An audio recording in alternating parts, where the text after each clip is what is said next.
Let's land on the beaches and go all the way. This has got to be the boldest consumer product move of any kind, of any stripe. These two products, Pepsi and Coke, have been going at it eyeball to eyeball. And in my view, the other guy just blinked.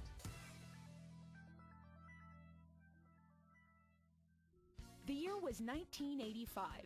Coca-Cola was it, the pop of choice in a fierce cola war with rival Pepsi. What is it? I have no idea. But then came April 23rd, a day that lives in history as the launch of what's been called the worst marketing disaster of all time. Coca-Cola Company will tell a thirsty world it's putting a smoother, sweeter taste into the most instantly recognizable bottle in the world. It was the day Coca-Cola announced New Coke. We started producing it today. The company's original formula, called Merchandise 7X, was so secret it was locked inside a bank vault in Atlanta. For nearly a century, it had never been dramatically changed, until New Coke came into the scene. In reality, it was a lot like Diet Coke, but sweetened with corn syrup. At first, industry experts applauded the move. This has got to be the boldest consumer product move of any kind, of any stripe, since Eve started to hand out apples. I believe it will do for brand Coca-Cola what Diet Coca-Cola did for the diet market. At the time, Coke was still #1, but pressure from Pepsi had cut down its market share by 2.5 percentage points. These two products, Pepsi and Coke, have been going at it eyeball to eyeball. And in my view, the other guy just blinked. Blinked it did, and in that moment, Coke was blind to what was about to happen. It forged ahead with an advertising blitz that included a pep rally video for its bottlers. So let's let her rip. Let's land on the beaches and go all the way. It's a kick, it's a hit, it's a Coke. As New Coke replaced the original Coke, the soda maker suddenly had a mutiny on its hands. I think the new Coke is too sweet. I like the old Coke better. We're trying to start a grassroots campaign to get the old Coke back. Can somebody out there tell me why Coke did it? Why they changed? Coke fans revolted, and who better to explain the reaction than the late Bob Simon? It was the people against the corporation, only in America.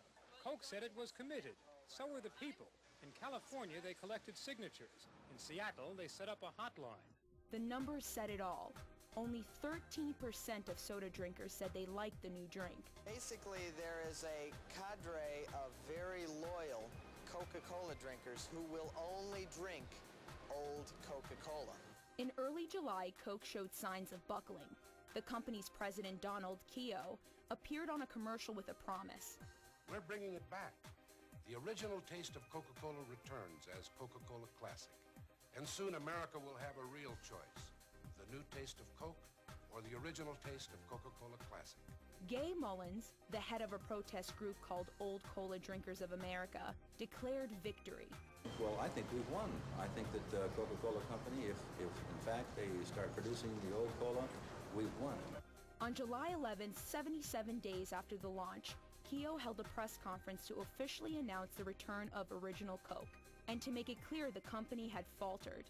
The simple fact is that all of the time and money and skill poured into consumer research on the new Coca-Cola could not measure or reveal the depth and abiding emotional attachment to original Coca-Cola felt by so many people. New Coke eventually fizzled out, and the Coca-Cola Company embraced the blunder. 10 years after New Coke, then Chairman Robert Goizeta said, "If we had it to do all over again, knowing what the results would be, we would do precisely the same thing." And there's something to be said about the attention the fiasco received. Once again, Bob Simon. And before you call the company crazy, think of this. When's the last time any product has gotten this much free airtime?